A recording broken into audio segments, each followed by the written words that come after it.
What's up, Internet? Carlos here from Scarlet and Sable, Facebook page, Scarlet and Sable. I told the people that I was going to give them a face tutorial, so I found a face. Let's get started. I'm going to be using the Fantasy and Games scale color set, and the first color we're using, trying to find the lens here, Resurrection Flesh mixed with Undead Flesh. And the color you're looking for is approximately this kind of grayish tone. I'm going to keep on applying the skin tone. I tend to actually vary my recipe a little bit. I mix the green in with the skin tone because most skin tone colors look kind of orange to me now. One of the things about skin and a lot of different recipes is there's a lot of ways to do it. And not all of them are, I don't know how many are well suited, and there's the purists, the people who tell you that, you really only need the primary colors and brown, and then you can mix your own skin tone. And you can, and I've tried it, and you can get something, approximately close to skin tone, and I imagine if you do it more, you'll get better and better at mixing the skin tone. I don't shy away from mixing now. Initially, when I first started, all I wanted was a color by number set. I started with the Reaper paints, and in particular, they offered triads, which was very good for me. I said, I can't screw this up. They have it in a triad. There's no way I can get that wrong. I prefer the Scale 75 Fantasy and Games for doing detail work and for doing kind of non-metallic metal, because when they're fresh, they dry very translucent, and you don't have to really do. So now I'm using the Bloodfest Crimson. I'm adding a color. I'm using our base tone that we mixed from Resurrection Flesh and Undead Flesh, and I'm adding Bloodfest Crimson into it, and I'm going to hit the recesses. Now the recesses, this is shade 1, so we're going to go under the cheeks.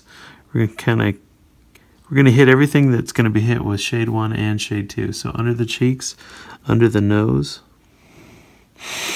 inside of the mouth, but we don't really worry about that. We primed in black, and the good thing about priming in black is that as long as we don't get too sloppy, we'll have nice contrast, and we'll also be able to see where all of our shadows are as long as we don't cover them. So then we're going to shade again into the jawline. We're using this pinkish shade. Now, if this is too pink for you, there's ways that we can fix it, and we will in the course of this video. I'm pretty sure that I used this same combo on my Primaris Lieutenant, and the head came out pretty good. So we're going to go away from the shade right now. We're going to go back to our base tone, the mix of Resurrection Flesh and Undead Flesh, and we're going to add some Moonray Flesh on the palette of Moonray Flesh. This is our brightest highlight. Now, pretty much what I'll do is I'm going to use my mix of Resurrection Flesh and Undead Flesh, and I'm going to build up. I'll zoom out here.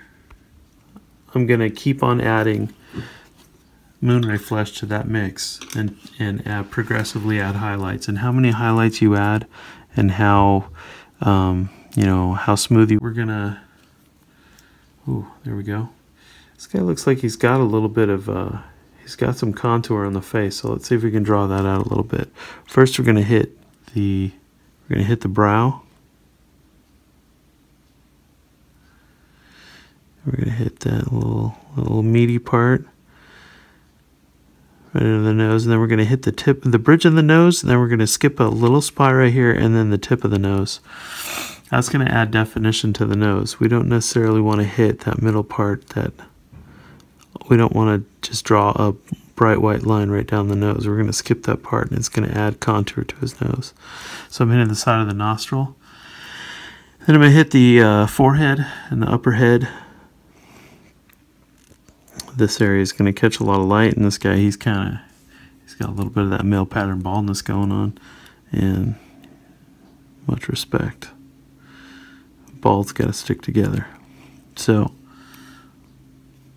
up top, he does have some contour, so let's see if we can catch some of those contours. We're just going to kind of enhance that line right there, he's got a lot of cares, you know, he's got a lot of worries. Then we're gonna hit that, I guess right above the eyebrow. It looks like for his implant is causing the skin to bulge, and we can kind of, even if that texture or that ridge wasn't there, we could kind of, we could sort of emphasize that. So what I'm going to do before I forget about it, before I lose it, I'm going to get another highlight.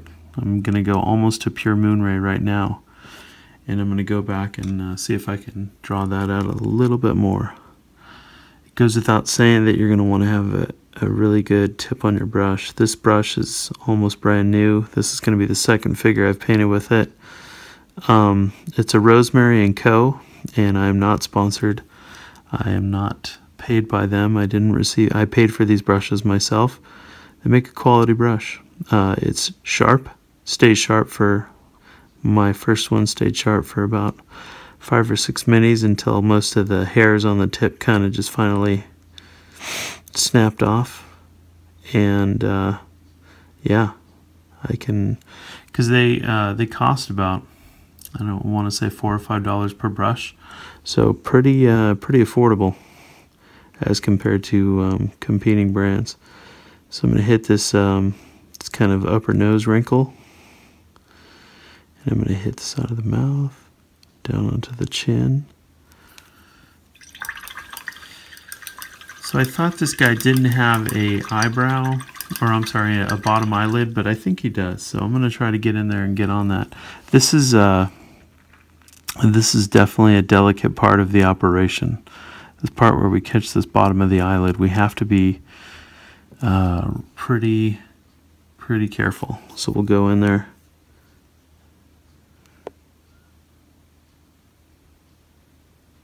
And we'll do it almost like we're doing an edge highlight. We're just gonna let the contour of the model kind of catch the paint or the paintbrush tip. It did a little bit. Like I said, the paint's translucent, so I'm gonna let that dry. I don't want to keep trying to poke at it and then end up getting a bunch of water on there. So I'm just gonna let that dry, and we'll come back to that. So he does have a bottom eyelid.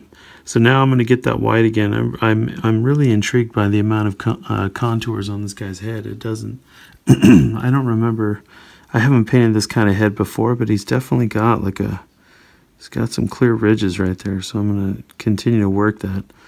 I want to come back to it. I want to still have that. And the skin color right now is, I would say, not really, there isn't a lot of color to it. This is a kind of a more, and this color that I'm using has pure white in it, so I should be a little more choosy about where I'm putting it.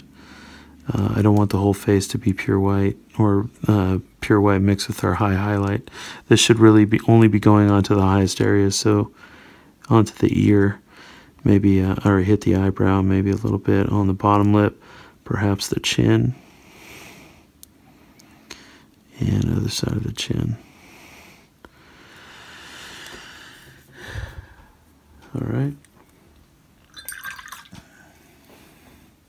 So let's see if we can catch that bottom eye ridge again.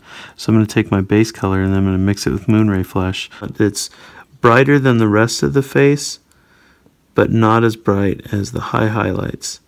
And that's what I'm trying to do with this eyelid. Trying to give it a color that's bright, but not the brightest. So it's kind of like one of those continuity things. Kind of taking the whole piece into consideration, and what's going to be in the light and what isn't, and which one is going to be the most exposed and which one isn't. So that looks pretty good, and you can see that this right now is very pallid looking. So even if we were using regular skin tone and we used Cadian flesh tone and we mixed it with like a green ink, it would look this color. So this isn't necessarily the fault of the, oh, hold on, let me get situated here. This isn't the fault of the set that I'm using. It's just, that's how these colors look when they're mixed. And the tonality will vary, you know, depending on the actual tone of the colors used, but they're all somewhat coherent. So What I'm saying is that if you use a flush color, mix it with a green color, and then add a highlight or a shade, this is kind of how it'll look, more or less. You know, the hue may be slightly different, but you're going to arrive approximately at this kind of appearance. So again, I'm taking my shade and I'm hitting the more sunken portions of the face. And if I go too harsh, like right there, I caught a lot of the face, I'm going to rinse off. I'm going to get the excess out of there. Oh, I'm not on camera. Hold on. I'm going to rinse off, get the excess out of there. You can see that blush pink. I'm going to try to do a little bit of feathering with that skin tone color. And if I'm not able to reclaim all of it, that's okay. I don't really understand how they're able to get two such contradictory, you know, properties in the same paint, but they're sort of kind of, I wouldn't say difficult to work with, but you just need to understand how they work. And that's one thing. This isn't necessarily about the face painting tutorial, but this is just in general. You should find some paints that you like, or at least the paints that you have, and stick with them. I did not do that. When I first started painting, I really wanted, I thought, like, if I had the exact color that I saw the people in the tutorials using, that I was going to become as good as they were. You know, the paint itself was going to transfer to me the skill that they had. I guess it was like skill by association. And I would advise against that. The thing that matters is that you have a quality hobby product, but it does not matter that you have any particular brand. As long as your brand is a hobby brand, I think you're pretty well off. As long as you have something like P3, Vallejo, GW, Scale 75, Army Painter, you should be okay. I recommend not using the Apple Barrels of the world. I recommend not using the Folk Arts, the Americanas. Those are, they're too maintenance intensive to really be used Part 1 and Part 2, they just don't offer the same kind of quality. Miniature paint, purpose-made, bespoke miniature paint is almost ready to go straight out of the bottle. And if you're an adult and you have obligations and you have, other things in your life like a significant other or children, you understand that, everything that you do is a compromise when it comes to your time. And for me, I'm kind of, okay, I'm speaking for myself here, but I have a limited amount of time, and therefore I do not want to spend a lot of my time manipulating paint. I want to paint, and I want to get right to it. So that's one of the things that I find when I try to, or before when I was using the craft paint. So I was spending a lot of time working the paint as opposed to working the miniature. I'm kind of using my base color again. I might add a touch more green. I want to darken that up, and hopefully what I'm hoping for is that if we get enough green into this mix and we go back over the magenta, it's going to create a little bit of a darker shadow. At least it should, if my color theory is correct. So we'll see. We'll go in there. And I want the shade down here on this bottom of the jaw and around here, around the cheek. It's not quite doing what I want it to, so let's see if we mix. What if we mix green with purple? It's kind of more of a desaturated purple, so we'll just go with that. So he'll be a little pink, big deal. And then again, we'll hit these undersides of these areas, and I want to get underneath the brow right here. This is definitely a shadow area. We want to make sure that we delineate this with the shade. We want to get the underside of the nose. We're going to hit this with the shade. And we're going to hit the underneath that lip area, kind of outline the mouth. We'll hit under the cheek, and then up there against the bottom side of the cheek. Again, we'll go back and re-emphasize the temple. This area should be in shadow, and then the cheek right below it should be a bit brighter. We'll go to the other side. We'll make sure that the temple is in shadow. Oh, sorry, not on camera. We'll make sure the temple is in shadow. And then we'll heighten the shadows under the cheek, and we'll move on. So now he's starting to take on some tone. He's kind of got that pinkish color. We've hit some of the other areas of the face. So what we're going to do is we're going to draw all these areas together. We're going to draw these areas together using our base color. But this time I'm definitely going to favor the pinkish color. I'll get a little bit of the dead flesh, the green, and I'm just going to do a light kind of glazing in different areas. So I've put the glaze consistency into the brush. I wiped it off on the towel, and now I'm going to go back in, and I'm just going to try to sort of unify some of these areas.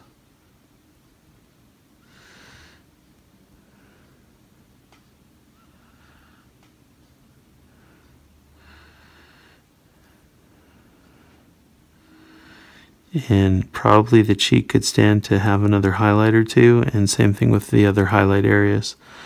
And I'm probably going to call it right there. He's still a little pink. There's ways, again, we can mitigate that, but I don't mind the color. If you did mind the color, you could maybe get some, I don't know, like a, excuse me, like a maybe a dark brown, or almost a, what other color would work? I don't know, maybe like a Agrax, and mix it with your other color. So on the palette I've got, this is kind of an experimental thing. I have some airbrush paint I just bought. I just wanted to see the color. It's a very, very dark brown. So I'll try to use that to kind of change the tone of some of those areas so it's not so pink.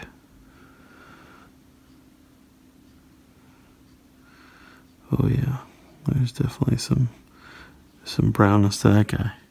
So now you can see the tone has changed. It shifted a little bit. I'm gonna kind of work that a little. I don't want. It's a little bit browner than I thought. So there you go. You get experimental, and there's the danger right there. So let's see what else I've got. I've got a little bit of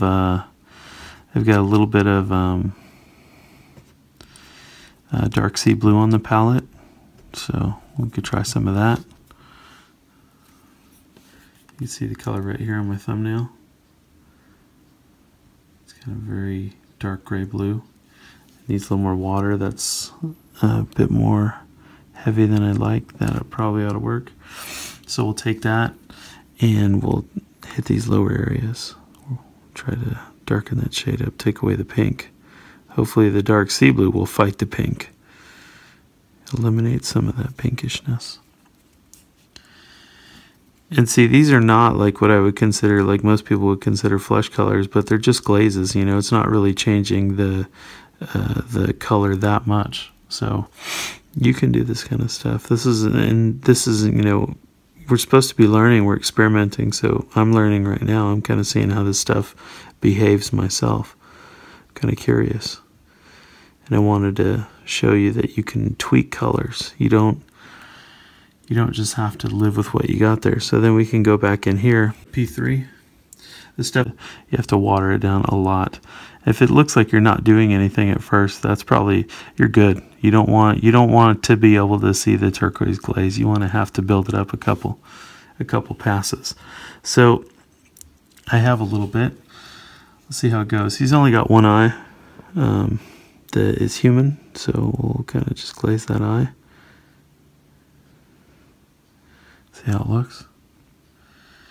And it's almost imperceptible, so that's about right. That's a consistency we're looking for.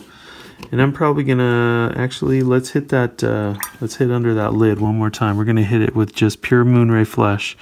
And Moonray Flesh, even though it's super bright, is not our highest highlight. Never mind, I'm gonna mix in a little bit. So it's almost pure Moonray Flesh. It doesn't have any of the pure white, the golden pure white. So it'll be bright, but it's not going to be the brightest point on the miniature. So let's go in there and let's hit it again. Let's give it a shot.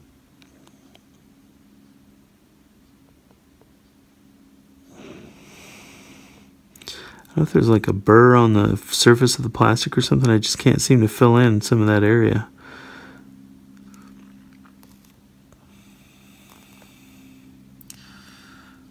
So that looks about right. He's definitely starting to show that. You can see how bright it is now. Now let's correct that a little. We'll get our base color again, and then we'll hit that area that we got a little too bright on under the cheek, or I'm sorry, under the eyelid. We'll sort of we'll tamp. Actually doing this pretty far away from where I would normally do it. I'd have it right in my face.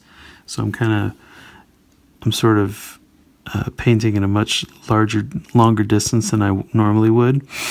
So I'm kind of guessing and then checking it again in the viewfinder. All right, so let's see. We need to hit that cheek a little bit. I want to draw this line off the face. I want this to be emphasized. There we go. Get the cheek. Maybe the bottom of that jaw a little bit.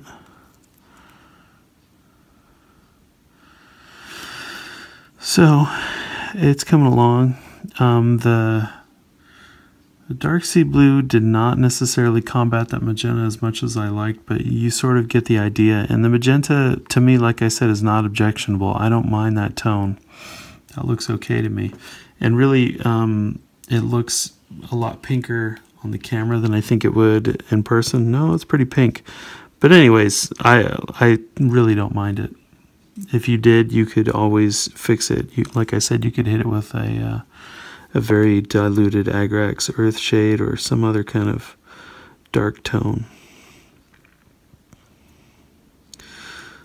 So I'm hitting those, right above the eye. This little thing in between our eyebrows, and then other side of the forehead up here.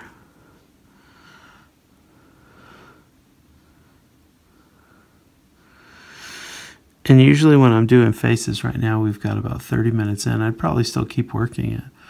But this is pretty much, this is almost good to go. I'd probably start working on the teeth. And again, if I wanted to get more tan, I could add maybe a sienna. Oh, that's another thing you could try. You could try a sienna ink to kind of mellow out that pinkish tone. So we can show that. Maybe this will be a two-part video. Might break it up. So first I'm gonna re-emphasize that highlight on the lip.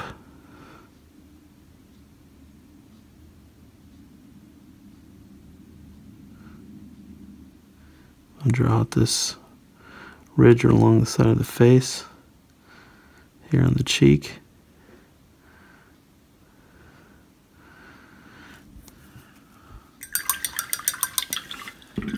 So let's take a look at that from far away. Let's see what we have. So you can see the contour on this face. And like I said, I'd want to work it more, but we're starting to approach where we want to be. And the top of that forehead, you can definitely see the pure white, so that needs to be toned down. So let's go back in and tone it down a little, shall we? Yeah, those whites, you can see them.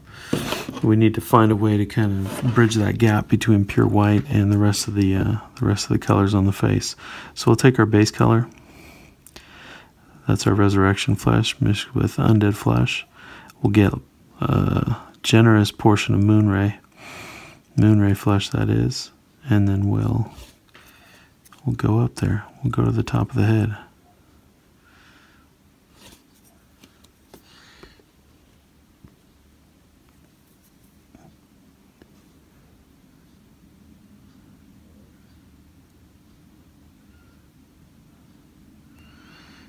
And then again on the cheek right here. Just tone it down. Tone it down, man. Kind of bring that back in line with the rest of the face. Same thing for up here. And again, this process is it's a conversation, it's a back and forth. We see what we've done and we continue to adjust until we arrive at the place we want to be. So now they seem a bit more coherent. I'm quite a bit happier with how that came out. So I think is the last part, since we're starting to run over long, is going to be the eyes and the teeth. So before we go, we'll do the eyes. Now eyes for me I dread them. but I have a little bit of a strategy. The strategy is hold it nice and still, hold your breath, and hope. Here we go.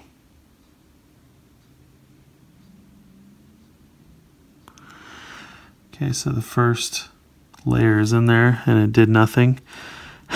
So I'll take pure Moonray Flesh and I'm not going to dilute it, and we're going to do it again.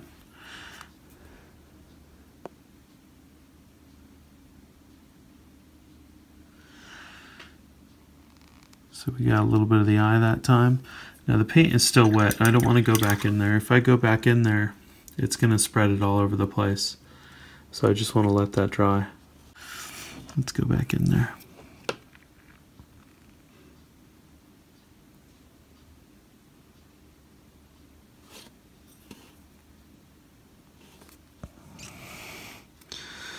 I definitely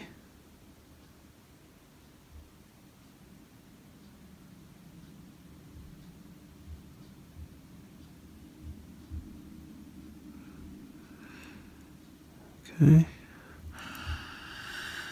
All right, so I probably would need to add some more skin color to the rest of the eye. That socket is a bit dark, so I'm going to get some of my base tone, and I'm going to reach back into the rest of that socket. I'm going to leave the area just around the eye dark. I want that eye to stand out, but as far as the rest of it, I will paint it.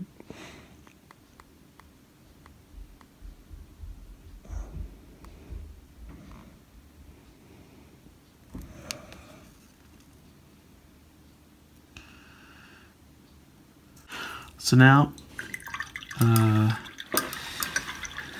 if you want, you could leave it. You can leave it at that. If you're more adventurous and you're feeling frisky, you can get in there and you can dot it.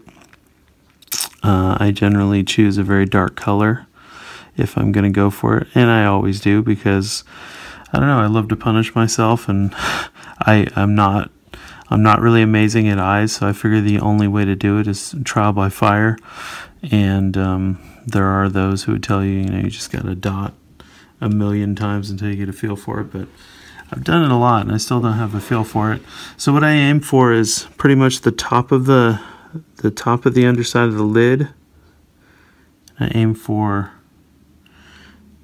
just painting about, oh, I hit the outside, so I'm going to try again.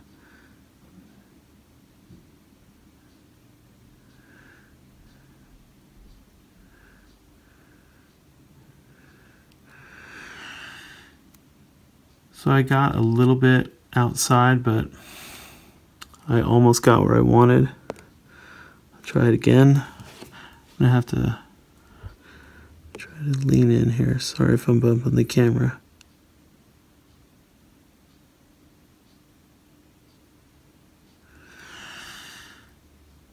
So we're sort of almost there. You can see I've added a little bit of color to it.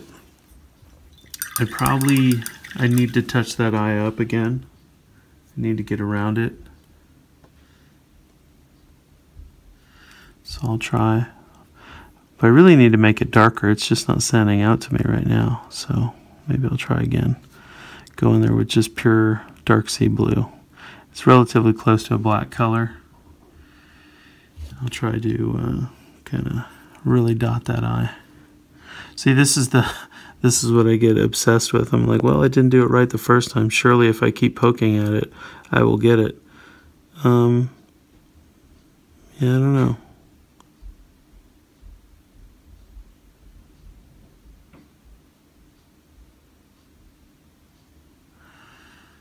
It doesn't seem to have. I'm not going to keep messing with it.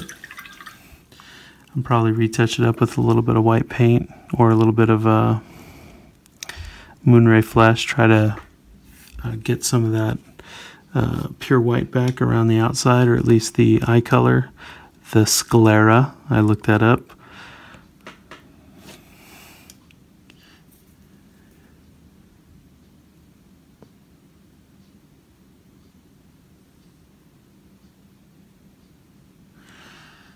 So we got some of the sclera back.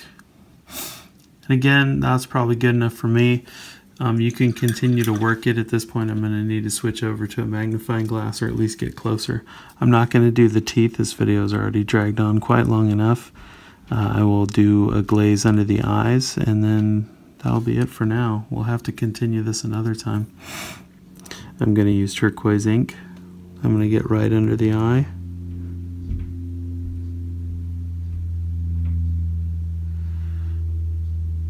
So you can see there, it's drying. And I got a little too much. So that's been the face tutorial. Thank you for watching, and catch us in the next one. You can find us on Facebook at Scarlet and Sable. I'm Carlos, and thank you for watching. Let me just fix that up one more time.